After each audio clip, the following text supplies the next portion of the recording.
Am I wrong for asking my mother-in-law to leave our wedding because her perfume was bothering me? I just got married to the love of my life. I've usually gotten along pretty well with my new in-laws. Usually my mother-in-law doesn't wear perfume, or at least not any that I've been able to notice. My wife had her mother be her matron of honor, so she was standing with us up front. It was a small area, and with her right next to my wife, I was able to smell her perfume. Shortly after the ceremony started, I started to get watery eyes and sniffles.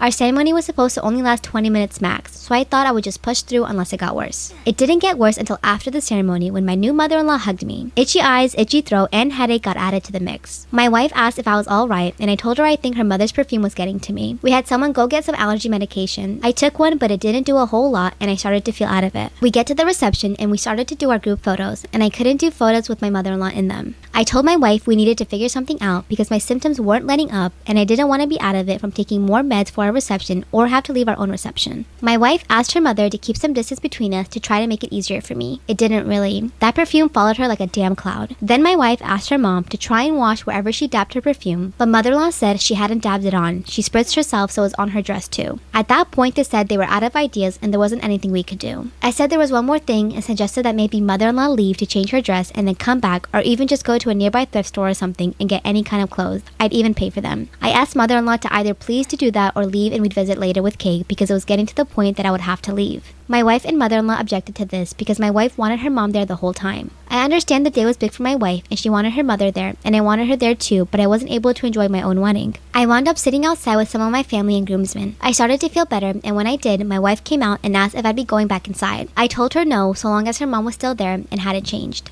The night ended with my wife spending our wedding night at her parents' house. Am I the asshole for asking my mother-in-law to leave?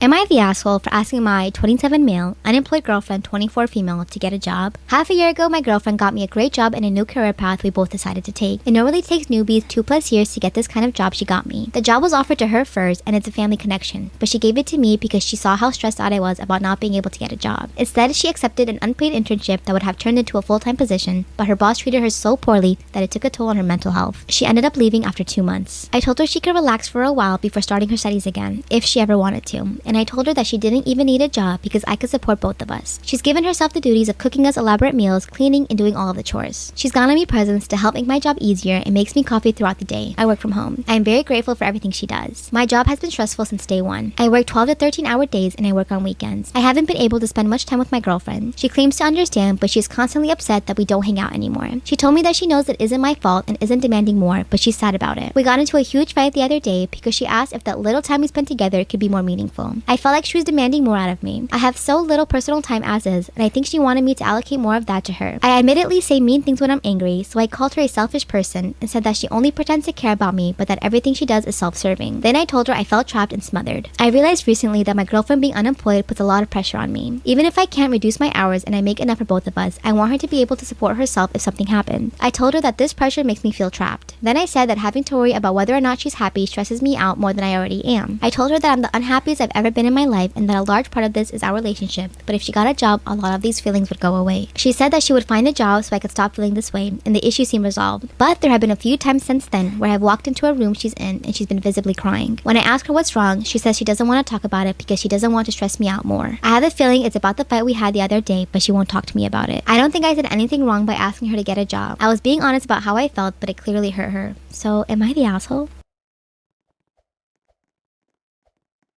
I put peanut butter in my friend's drink, thinking she was lying about her allergy. So you wanted to kill her? I was young, only in the 2nd grade. Okay. I was young, only in the 2nd grade, and had recently been taught about lying. After our lessons on sinning and doing bad stuff, I developed the idea that my friend, let's call her Lily, was lying about her peanut allergy and just didn't like peanut butter and was too ashamed to tell me because they were my favorite snack at the time. Not to mention the times when someone would bring in a snack for the class and we'd always have to check if they had peanuts in them. If they did, the whole class couldn't eat them so that she wouldn't feel left out. I was tired of what I thought was a dumb, made-up lie and decided to take matters into my own hands by bringing a jar of peanut butter and waiting for the perfect moment to strike. Once it's snack break, I waited until Lily went to the bathroom to take out my peanut butter jar to slip a spoonful into her cup, shaking it good so she wouldn't suspect a thing. When she came back, she sat down and drank some of her peanut butter infused water. As she did, I watched with wide eyes, making sure to take in every detail, now convinced that she's been lying the whole time. Suddenly, Lily started coughing uncontrollably, choking and thrashing herself all over the floor. It also didn't help that she forgot her EpiPen at home that day, causing her to convulse and forcing my teacher to call the ambulance. It turned out she was severely allergic to peanut butter, and I never had the goal to tell her what I had done that day. We're still friends today, and she strongly believes that her father was trying to kill her that day since she got into a fight with him the day before regarding her dead mother. Oh, oh yeah, that will ruin a friendship. Actually, yeah, I think so. So don't tell her.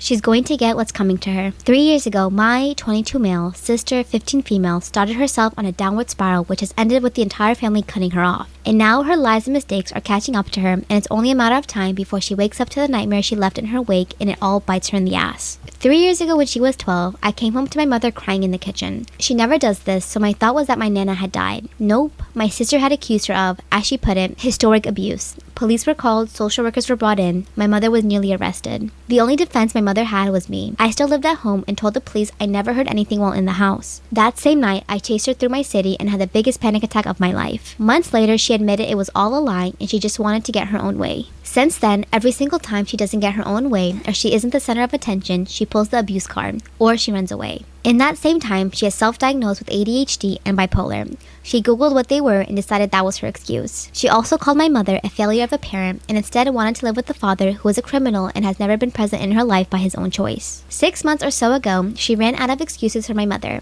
I moved back home for university, and because I had huge positive changes in my life, I took the spotlight off of her. As my punishment, she accused me of sexually assaulting her almost 8 years ago. This of course never worked because the entire family backed me and I had proof that it was all fake. I was in the hospital 90% of the time around that time, doing exams at school, and anytime I was home, my sister was out of town on extracurricular activities. To this day, my sister still tries to run everybody's lives around her. She blames her overweightness on my mother, as well as her scumbag of a father leaving her on my mom too. She sends videos of her self-harming to the entire family and has admitted she does it all for pity and attention. Last night, she said she refused to come home unless she could speak with and stay with her father on weekends. He agreed, so now it's a waiting game for him to inevitably kick her out and cut her off. And she realizes that every person who ever would have supported her now wants absolutely nothing to do with her. My brother doesn't care. My religious Nana, who doesn't have a bad bone in her body, called her a little shit. And I wouldn't piss on the kid if she was on fire. She's refused help. She's run the mental health of everybody into the ground to the point my mother has made severe suicidal comments, and now her whole world is about to crumble around her, and I personally cannot wait